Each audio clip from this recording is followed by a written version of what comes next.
hope that the slides are also visible. Okay, so dear friends, first of all, very good evening. Today you took you made sure that for your good health, for your good lifestyle development, you managed and to make your gut very healthy. You actually managed to take your half an hour from your busy evening and spend some time for yourself. That's and I really appreciate for all of you for the same. Actually speaking, we take our life very we don't take it very seriously when it comes to ourselves, what I feel. Okay, so we always try to do things as for our work, for our family, but when it comes to ourselves, I feel most of the clients don't do try to take that initiative to work for themselves. This results into various health issues, or this results into a lot of problems with respect to our own system. Okay, causing a lot of minute things which we sometimes we don't take it very seriously. Okay, so hence the topic trust your gut comes here. You have to understand that you have to trust yourself, you have to trust your gut, you have to make sure that whatever you guys are eating, whatever you are following in your lifestyle will automatically is going to help you for your well-being, for your betterment. Shreya has already introduced me, and we all are aware that in the Nutrition Week, we were more focusing on the gut issues and the gut health. Okay, so a small brief up about myself. Okay, I am, as Shreya said, I am a practicing nutritionist from past 14 years. I am an obesity consultant. I am a sports nutritionist. I am also a diabetic educator. And along with that, in my practice these days, especially in the past 2 to 3 years, I've been observing that we are getting a lot of patients or clientels which are having a lot of health issues, which might result into serious problems. We also had undergone for an questionnaire, or we had gone for an quick questionnaire to find out how people are having issues with respect to their gut. And we were quite what the results we got, we came to know that yes, we are still not taking our health seriously. We are landing up into issues within a scoring system where we land up, most of our clients lined up into moderate to mild to moderate risk. Okay, of scoring with respect to gut. So most of us are having gut issues, and that is just because that we are not taking ourselves seriously, or we have to work on little bit more to have a better lifestyle, to have a better health.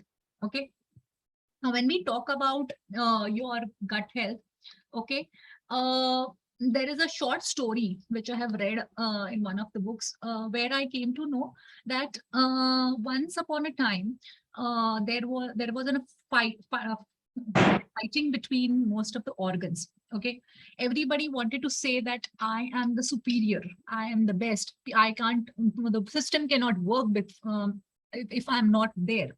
So the brain, who is the king, said that I am the most important because I am the one who controls everything. When it came to heart started saying that I am the one who helps in breathing, functioning of the organs. So I am the most important organ which is needed. When it came to liver, he also started saying that I'm equally important for metabolism per se. I'm equally important for excretion, detoxification. So I am the most important. When it came to gut, he said I am important because I am responsible for digestion, absorption, hormonal production, maintaining immunity, etc. But everybody started laughing when it came to gut, when gut started saying this. Okay, so one fine day, gut stopped working. When gut stopped working, whole system stopped working. Okay, the reason behind it is, okay, that all diseases begins from the gut. This is a sentence given by one of the renowned Hippocrates that saying that all diseases begins from the gut. Why? Because 70% of our immune system lives in the gut. Okay, if your gut is not functioning properly, you will have an immunodeficient reactions. You might land up into all kinds of infections. Okay, you might have issues of mood swings, you might have bloating, you might have ortho issues, rheumatoid arthritis might come in, you might have thyroid, you might have joint issues, you might have constipation, bloating issues. Okay, so it's very important to keep our gut healthy. Now, when we talk about our gut to be healthy, how we can keep it? We have to flourish it. We have to make sure that we give good food to it so that the gut bacteria which are there, they start growing properly, the good bacteria. At the same time, they start making our immune system much and much better. Okay, they help us in proper digestion process. So it's very important to have feed our bacteria or good bacteria with good food. Good bacteria not only help us to, give us proper immunity, but they also are responsible for formation of B12 and D3. If you have observed, most of us land up have seen, if you do a blood test, 80% of the clientels will be found out to be having a deficiency of B12 and D3, and we all have to land up having more of B12 and D3 supplements. Because after all, gut is a place where it gets converted to the active form. So even if you being in the sunlight, and if you have issues of bloating and acidity, or if you have gut issues, your D3 and B12 levels are not going to be normalized unless and until you sort out the main place. Okay. So what are the factors which are responsible? First is diet.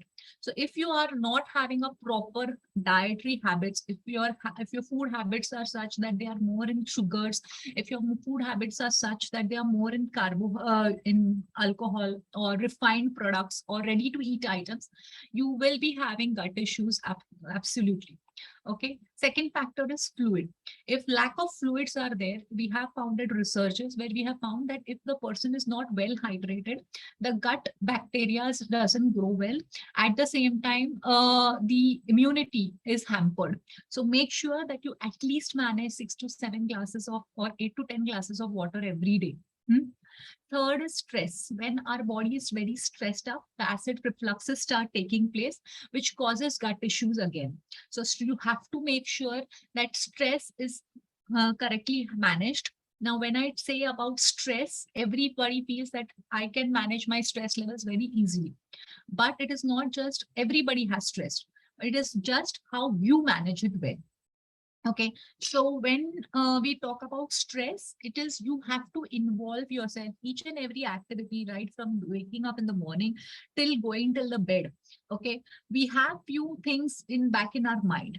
It is you who have to decide how you make sure that they are manageable propositions, and when they are beyond manageable positions, you take your time to calm yourself, to manage your stress by doing activities what you like to do it.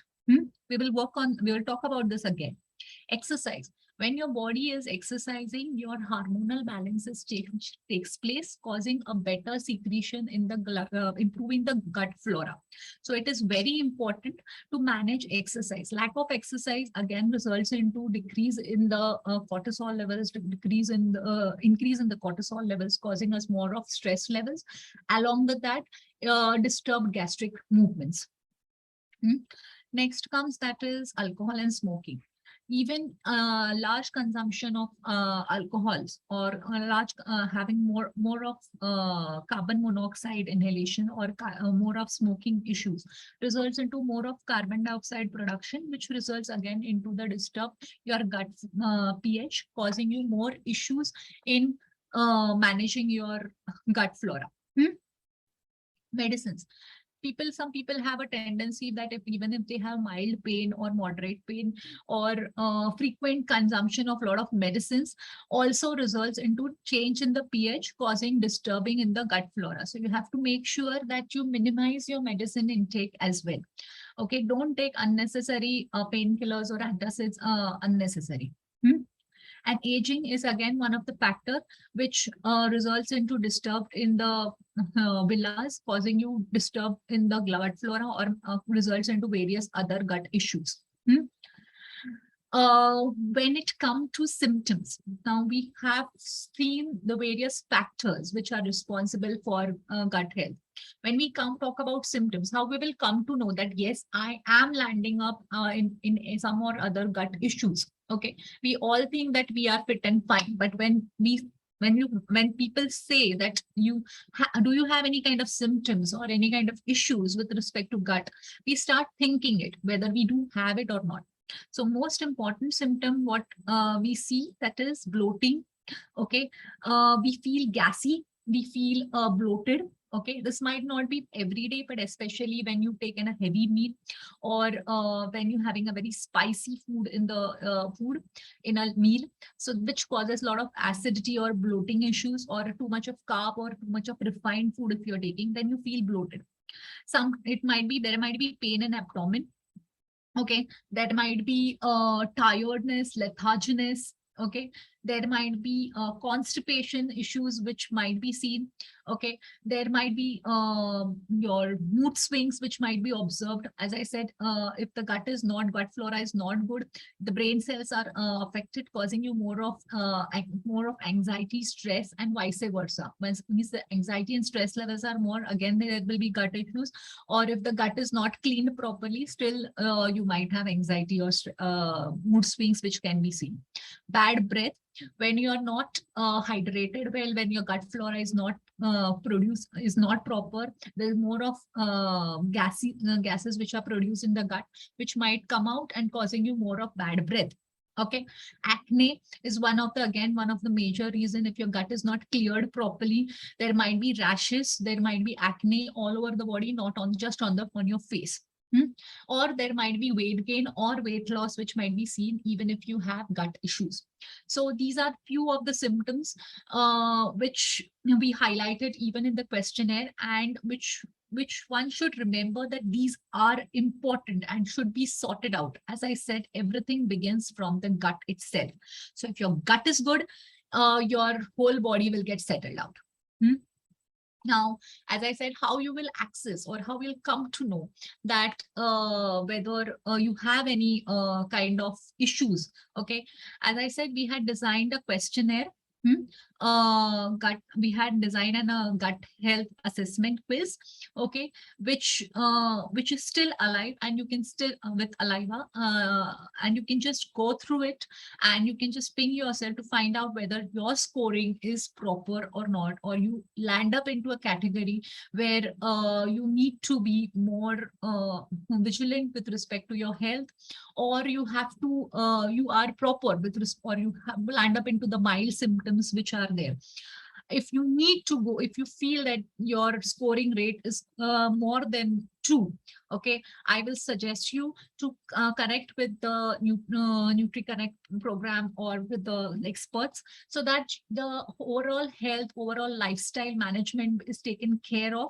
At the same time, it will also help you for a betterment of your future. Because after all, when you start working for yourself, when you start having more and more healthier habits, along with that, you will automatically be having a good individualism. Your individual personality will improve, your work performance will improve, and your health will improve. So it's very important that you need to know what exactly issues you have, and what exactly if you have those issues, they should be sorted out. Okay, now when we did the scoring here, the less than 2 scoring was basically low risk. Okay, so if you do take the quiz and if you land up in less than 2, that indicates that you are at a low risk individual. Whereas when it comes to between 2 to 4, you come in the milder risk. As I said, even if you come in the milder or even if you come in the higher risk, you need assistance. You need to work on your lifestyle so that the overall physique, overall performance of your body gets improved. And when your overall body improves, automatically you will be healthier. This was the overall scoring what we found. Okay, as I said, maximum 64% of the clients who undergone the questionnaire, they were observed to be going for the medium risk. Okay, whereas 12% was the some who were in the higher risk. Okay, which has to be taken care of so that the overall physique turns better. Now, Shamika, can I just interrupt you for a second? sure. So there's a question for you from Anam in the chat box. They ask, how do I know when I feel bloated that there's a problem with my gut and not because of my menstrual cycles? This is a question on the chat box. Okay, now when it comes to menstrual cycle and bloating, majorly there is water retention which is there during menstrual when you are going to have a menstrual cycle, or when you are on in your menstruations. Okay, so when there is more, you tend to have more of salt during menstruation, or you might be more attempt to have more of magnesium rich foods, like especially chocolates, pastries, sugary foods. Basically, menstruation doesn't cause you bloating. Okay, the food, the craving for the food during menstruation, that basically causes us bloating. So if you are cramping is something which is common when because the uterus contracts. But if you are having more of sugary foods, as I said, if you are more having crave, because you crave, if you PMS, few females have PMS syndromes. So if you're craving for those because of those PMS syndromes, and you tend to have more of sugary, sweety, salty foods, this foods basic or even refined food sometime, like more of junky items, ready to eat items, bakery products. So this foods basically causes you more of bloating. So it is not actually menstruation that causes bloating. Okay, it is basically the cravings and the food which you take that causes bloating. Menstruation, you only get cramping, okay, and not major bloating. Here also, if you want to avoid this, the only method is make sure that you're well hydrated. Okay, if your pH gets maintained, we will be talking as I said about what are things you have to do. But if you're well hydrated, this bloating issues, and if you are well exercising, people say that you should not work out during menstruation, but actually speaking, you should do mild workout even if you are menstruating, even if it is your first or second day. Okay, so that these issues, these gut issues. Recording in progress. Yes, anybody? Okay, shall I proceed? Okay, cool. So as I was said, when we did the questionnaire, we found out that major of the clientels were coming into the 64 category, that is with the milder risk, and 12% were found out to be little at a higher risk. Okay, so which indicates that, and as I said, gut, if you want to keep your gut healthy, you have to flourish your gut bacteria. Okay, if you give them something which hinders the flow formation of gut bacteria, this scoring will be the same, or this might become worse. So you have to make sure that you manage it. Now, how to manage it? Okay, what you can do it, simple easy doing techniques I will suggest you, which you don't have to do, which is not a rocket science. Most of them you must be knowing, but because of lack of time, you might not be able to catch it up. So what you can do, change your diet. Preferably go for a plant-based diet. Okay, consume a lot of fiber in the diet. Okay, try to restrict on basically sugary, fatty foods as much as possible. Okay, I can understand every time we cannot be fat-free or junk-free in the routine. Try to make sure that you go for a cheat meal rather than cheat day. Okay, everybody coming to me ask me, madam, can we have cheat meal, cheat day? So I said, no, you can have cheat meal, but not a cheat day. Because when you're having cheat meal, you are going to utilize, you are going to make sure that that meal gets burned out by the overall process. So you won't have those major issues of bloating. Cut on your caffeine intake. More of caffeine as acts as your diuretic in nature, causing more of flushing of your water in the body. So I want you to cut on your caffeine intake. Avoid smoking, alcohol consumption as much as possible. Go for more of probiotics in the diet, which are more of fermented products. Okay. uh, exercise is equally important. As we say that there has to be 70% of dietary modification and 30% of exercise, which should be there in order to have a balanced routine. So make sure that at least manage a 10 minutes of walk post meal. Okay. Try to take 30 minutes of your daily work time for your daily workout. It can be something like a cardio workout, or it can be something like in a yoga. Okay. Exercise boosts your microflora. So make sure that you are taking little time for yourself. Try to keep your, make sure that you take your health seriously and yourself seriously for a better future. Okay. Next was hydration.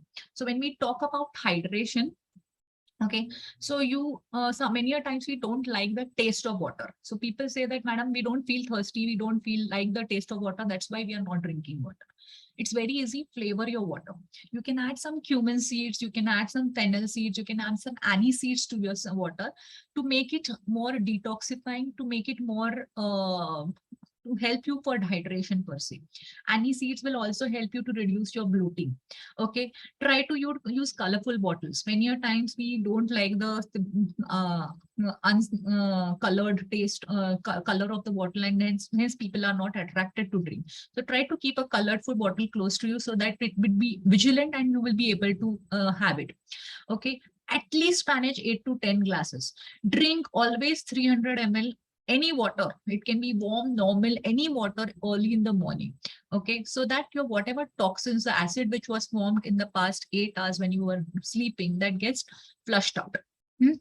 Okay, sleep is equally important. See, most of us take it very lightly, this topic, but actually speaking, one should manage at least 6 to 8 hours calm sleep. Always avoid gadgets before going to sleep, because when you are using gadgets just before going to sleep, if you're going to check your WhatsApp or your social media, definitely your subconscious mind is going to be active. More the active the subconscious mind, more will be issues like not falling sleep early, even getting up early, feeling very tired even after having a good 8 hours of sleep, because your subconscious mind is not active, then definitely you will be feeling tired whole day. Okay, especially many clientele says that, madam, we had a good sleep for 8 hours, but still I feel tired in the morning. I'm active in the evenings. That is because they didn't had that good sleep routine at night. Make sure that you exercise regularly. When your body is tired, when your body is exercising, your cortisol levels reduces, causing you better sleep. Okay. Listen to calm music, listen to good stotras if you are fond of, so that you know your body, your mind gets relaxed, and at the same time you get good sleep. The thoughts are away from your body. Okay. Okay. I hope I managed to answer most of the questions. Okay. One more thing I wanted to talk to you guys was about how to manage stress. Okay. So when we talk about stress, you have to make sure that you relax your body. You try to do relaxing activities.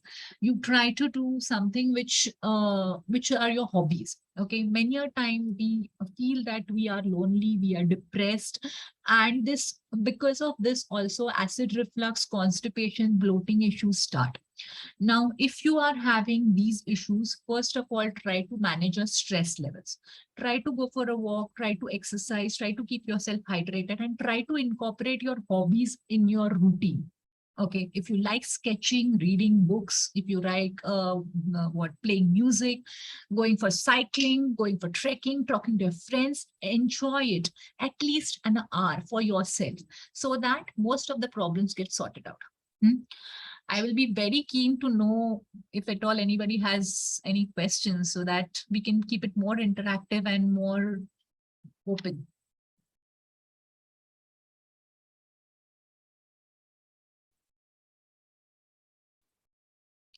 Was I so clear? Ma'am, actually, I had a question. Sure. Welcome.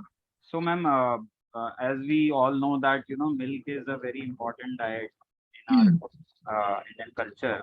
And so what I've observed lately, with my body is that if I consume milk in the morning, as a lot of people do, I end up bloated and constipated and gassy and burpy and all of that.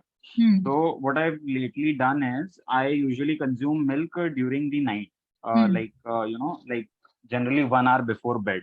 And oftentimes I'll add, 1 tablespoon of ghee also because it serves as a better laxative. So what would be your take on that? Like some people suggest that, you should do it only if you are hungry because they suggest that, before sleep, 2 to 3 hours before sleep, you should not consume anything but water. Just wanted to. Okay. Now, when it comes to milk, milk is high in residue content. So, as well as it has lactose, which is very heavy to digest for few of the clientels. So, hence, few of the clientels experience bloating, constipated, or even refluxes if consumed milk. But the same thing doesn't happen with curds and buttermilk. Okay. If you are a vegetarian and if you are used to having milk every day, preferably have you don't have if it makes you bloated, I will suggest you to avoid milk and go for the other sources of milk like curds, buttermilk. But if you feel better after having milk with little bit of ghee, will suggest you to take it an hour before going to bed rather than having it just before going to bed.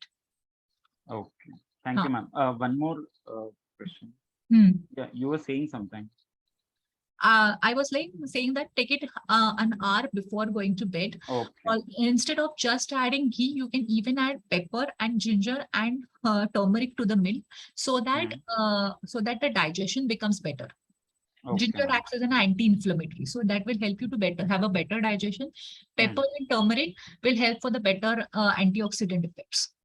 Sure, ma'am. Thank you. Ma'am, one more quick question regarding the fibrous foods like fruits, cucumber, carrots. So in this, like what I have understood, from my little experiments is that if I consume these foods along with my cooked meals, for example, roti sabzi or something else, then the combination doesn't work out too good in the stomach. It leaves me, like a bit anxious. But if I consume them, in isolation, like, you have had a meal and then after 1 or 2 hours, you can like take a healthy dose of, maybe 1 or 2 bananas or something. So just wanted to have a clarity on when should we actually consume fruits? What is the ideal time? And all of the associated fibers like cucumber and carrots and beetroot. Yeah. First of all, when it comes to fruit, never have a fruit along with the meal. Okay. Okay. Always have it either an hour or a two prior or an hour and a two later. Okay. We Indians are carbohydrate eaters, so we tend to have more carbs in the diet already. So when you add on for a fruit again, it add on for carbs. So always taste your fruit first of all. Secondly, when it comes to fiber, especially wheat, carrot, or cucumber.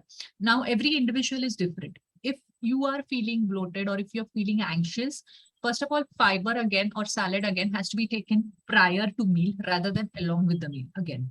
Okay. Right. Not just before me, not an hour prior, but at least 10-15 minutes or a half an hour prior to the meal so that your body is full. And if you're going for a weight loss or if you're going for a weight management program, then that becomes easy for you to, you won't tempt to eat more of food and you are full even if you feel satiated. So always have a salad 15 to 20 minutes before. Start your meal with the salad and later the main course. Okay. And fruit should never be taken along with the meal, should be always 2 hours prior or 2 hours later. And preferably no fruit after 6 p.m. because again, we are not that active after 6 p.m. means after evenings. And one more thing regarding mixing of fruits, like, people often do fruit salad. My moms will give us a banana and maybe a apple or something. But I usually found out, and I also read it somewhere that, you should always eat, one type of fruit at a time, as in like avoiding the mixing. Okay. Now, what happens, there is no problem that you should not mix the fruit, first of all. But Mhm. what happens when you are keeping the fruit for a longer time, cut, chopped and kept for a longer time, they get oxidized. Some fruits gets oxidized faster, some fruits takes time to oxidize. So you should not have cut fruits together so that and kept for a longer time. Hmm. Secondly, portion size or the carb content of each fruit is different. So again, if you're going for a program, weight loss program or a weight gain program, whatever it is, so where you have to make sure that the calorie content of that particular snack or a fruit snack is particular. Okay. At the same time, you also have to manage the fiber content of the. So Hmm. those aspects also are equally important. We cannot just look into one aspect that अरे mix नहीं करना है, क्यों नहीं करना है नहीं मालूम. But basically, if it all depends upon the assessment, upon the reason why the clientele has come to you. Okay. Okay. Yeah. If in generalize, if I say you should not cut fruits and keep it for a longer time because otherwise they will get oxidized. You're not just going to get the fiber. The micronutrients of it will get lost out. Okay, ma'am. Got it. Got it. Thank you. Shamika, I'll just help you out with a few questions on the chat box. Sure. So Vidya asks how to avoid burps immediately after getting up at morning. Okay. I had given this answer in my slide itself. First of all, whenever you are, if you are having burping issues or bloating issues, especially in the morning, always have a minimum 300 ml of water every day. Okay. Water will help you to maintain your pH. It will help you to prevent the burping issues, and automatically it will help you to have less of bloating. You can flavor your water. You can go for any water. You can go any seeds water. You can go for fennel seeds water. Okay, if you can, because some people cannot have plain water. So in that case, it can be even simple warm water also. So even having just plain water or warm water or flavored water, detoxifying waters will help you to reduce your burping issues.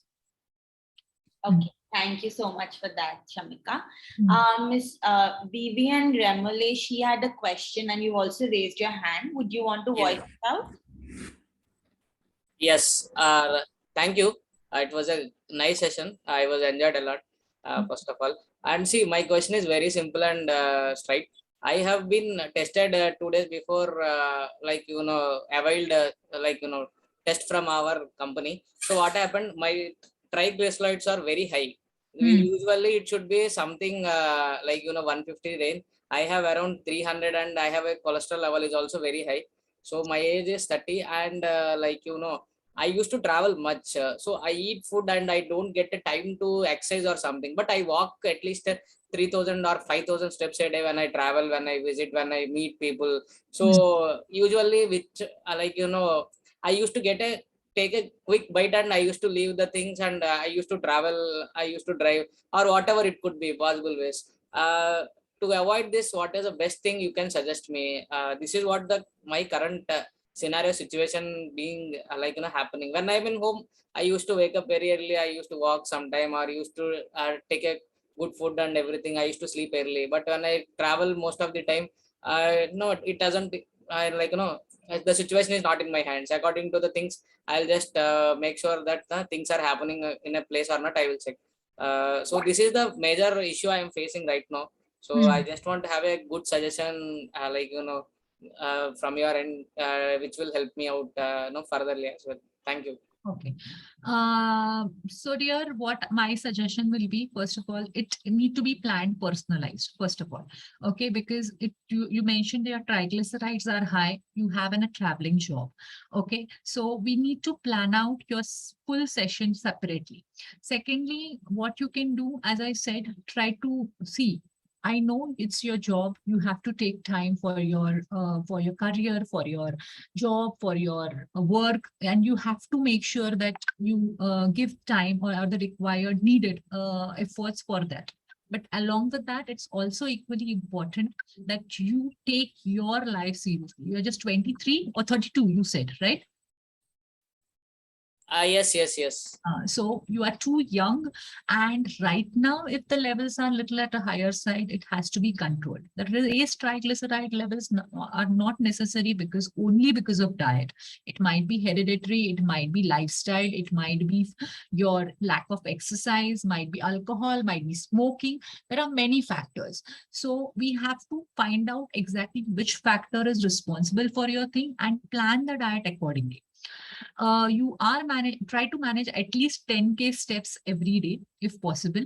Okay, try to make sure that whenever you're eating, see, body is like a child. When you have to give attention to your child in order to, so that he gives you attention. So if you don't give attention to your body, if you don't give time to eat properly, it is definitely going to show you some or other results. So my suggestion would be, whenever you are eating, keep your gadgets away, keep your thoughts away of your work, etc. Take some at least 30 minutes or 20 minutes at least for your meal, which will be calmly and closely, and try to have your each and every nostril properly, so that also helps you for better digestion. Because if your food is undigested, again the triglyceride levels are going to increase, the cholesterol is going to hamper. So make sure that when you're eating, at least try to make sure that you manage at least 20 minutes for every meal. Eat each nostril properly. Secondly, make sure that you are at least managing 10K every day, and try to incorporate stress relieving activities at least whenever you're going, before going to bed, or just once you are out. Okay, which you can even do in the hotel room, or even if you are traveling, just put some music, good music while traveling. So even these activities will help you to calm down. I hope that answered your question. Thank you. Yeah. Yep. Welcome. I'll just take a few more questions on the chat, right? There are a few lined up, Ms. Shamika. So yeah. So one question from Shivangi. So it's a twofold question. She asks whether there's any tip on early morning detox drink. This is something that you've already answered though. And also she asks what according to you is a balanced diet, a huge bowl of salad and some yogurt. That's a question for you. Okay.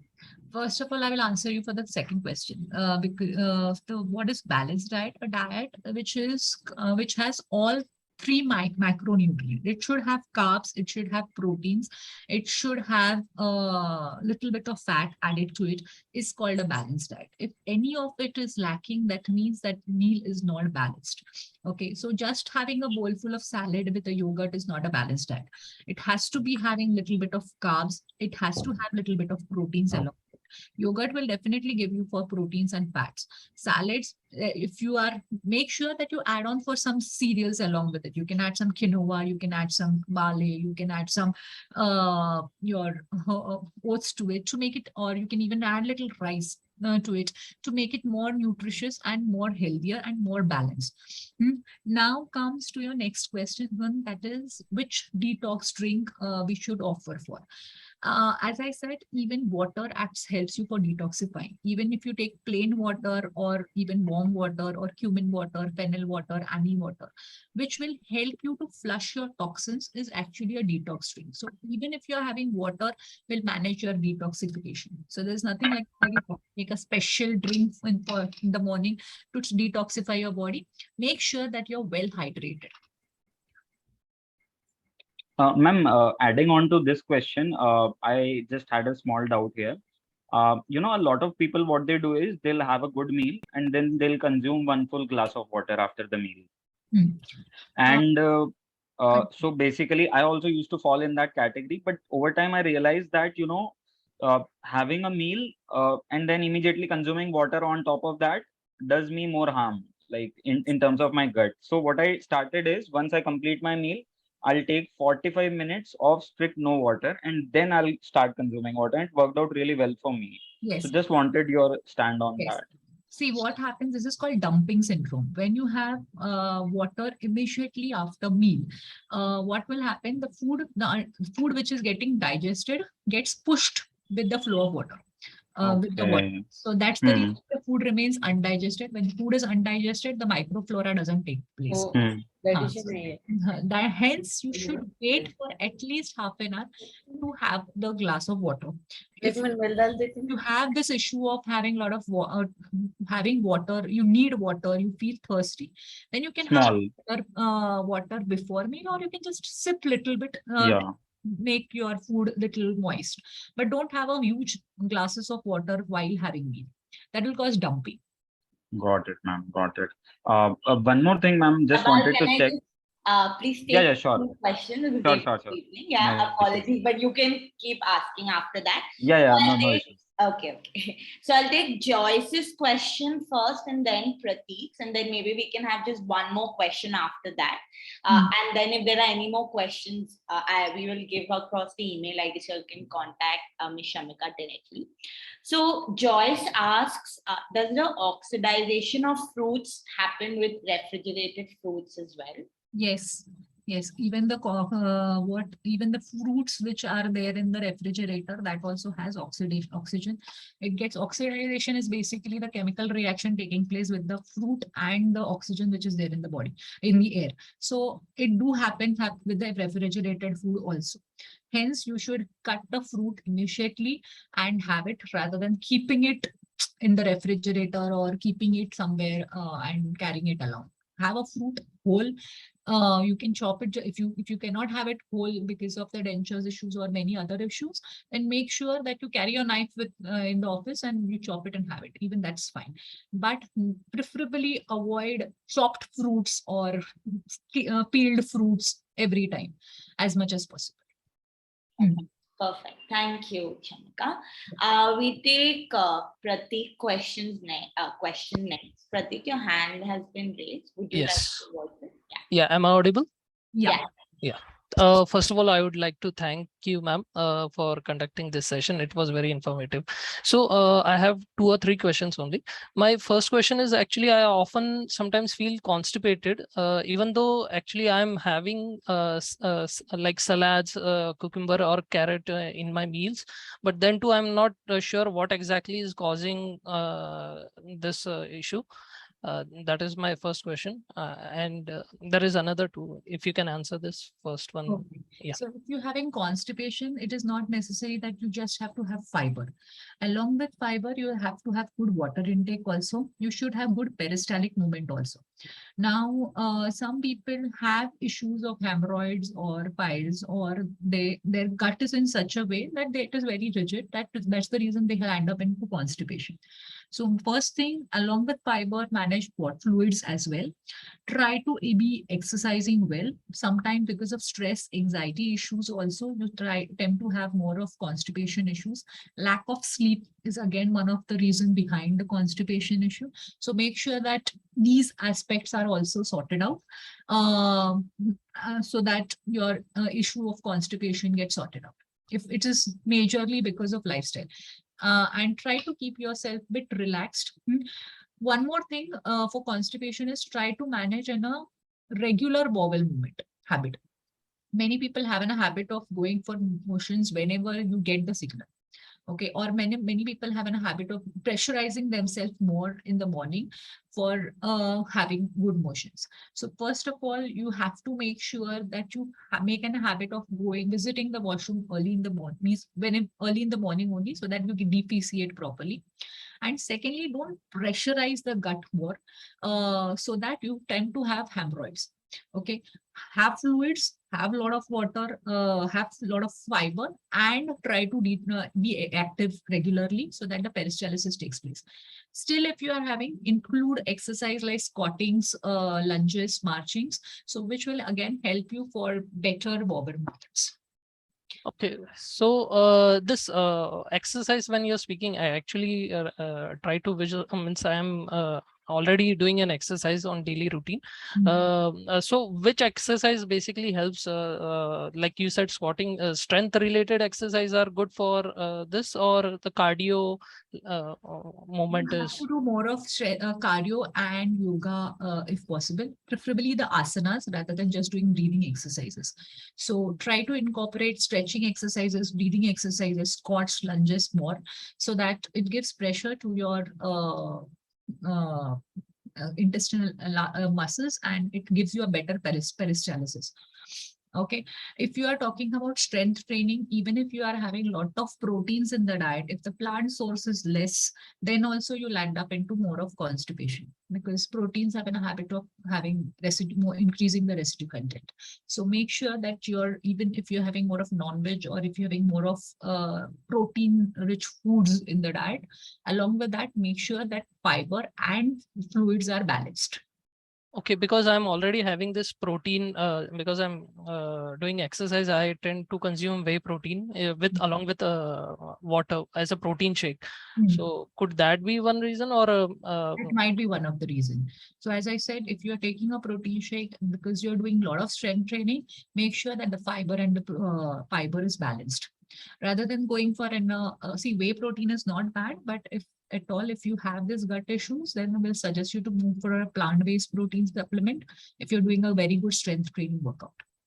but this is actually before I have been consuming whey protein. So as I said, there are many factors responsible. It's not just one particular factor. It might be whey protein, it might be stress, anxiety, it might be lack of fluids, it might be lack of fiber, it might be lack of exercise. So these all factors might be one of the reason behind. Or your gut is in such a way that you had a hemorrhoid or a fissure issue earlier as well, because of which the peristalsis was not taking place. okay, so last Find it question. out individually. Yeah. Last question. I have heard papaya is a good for gut health. Is it true? Because I have read it, and if it is true, when to consume it, and how Now, does when it help? comes to any fruit, every fruit has its own fiber style. Papaya, if you talk about, it has soluble fiber, pectin, which helps you whenever fiber is there or any soluble fiber is there, it binds the water together, causing you soft stools. So hence, papaya helps you for that, for good motions. As I said, any fruit can be taken. Make sure it is taken 2 hours prior to the meal, or it can be 2 hours later to the meal. Never have a fruit after 6 p.m. as we are more active. We are not that active and in the evenings unless and until you are doing the night shift, and which is a strenuous night shift. So that if that's the case, then the fruit has to be managed accordingly. Okay. Thank you, ma'am. So perfect. We are so glad to see that there were so many questions coming your way, Shamika, and hope all of you could gain something and benefited from the session. If any of you have any more questions, we'll just be putting up a email ID, and you all can write your questions to the email ID and be forwarded to Shamika, and she can clarify any doubts that you have. Mr. Prabal, you gave a wonderful suggestion, and it's great to see that you are so motivated when it comes to your lifestyle and nutrition and health. However, Alive Health as a health ecosystem platform, all of you are connected to the platform itself. So if you all would want to stay connected through the platform or connect with our other experts, that option is always available to you. And Mr. Prabal, if there's any scope in which you would want to take this further, please feel free to contact Alive Health and we can discuss that. Sure. In terms of, we would definitely love for your feedback, and there's a feedback link on the chat. Shamika, yes. So any closing remarks from your side now? I think I have covered most of the questions, but since, keeping time in mind, definitely do anyone else, if you all have any other questions, you all can write it on the health email ID, which we'll be putting up on the chat box now. Yes, Shamika, any closing remarks from your side? I was really happy to find, because I always like an interactive session rather than me speaking only and people coming. I was really happy to have so many questions and so much interactive session with everybody. Just a single thing, make sure, as I said in the beginning of my slide, always take your body seriously, always take your health seriously, try to work on it so that you lead in a healthy lifestyle. Try to keep your nutrition as your king, because it's a nutritional week after all. So nutrition as your king, exercise as your queen, so that your kingdom will be healthy. That's it. Perfect. Thank you. That was so wonderfully said, Shamika. For everyone else who wants to continue their health journey, Alive Health, of course, has so many different programs. You can connect with Shamika and our other panel nutritionists via the NutriConnect program. We also have a coordinated care program, which is called Reset, which is a weight management program. You also have access to yoga sessions, to stress management, to habit coaching sessions. So essentially all the different factors that Shamika spoke about in terms of taking care of your health through different programs and modules of the Alive Health platform, you can take these initiatives to take care of yourself. And we hope this session was motivating for all of you and inspirational to start taking these steps. Like Shamika kept mentioning that your body is your child and only you can take care of it. So saying this, thank you everyone for taking out your precious time and joining us today. And definitely thank you, Shamika, for being here and sharing your wisdom with us. Yes, thank you. Thank you. Thank you, everyone. Thank you. Thank you, Shamika. Thank you. Thank Yeah. you. Very helpful. Thanks, Shamika. Thanks, Shamika. Thank you all.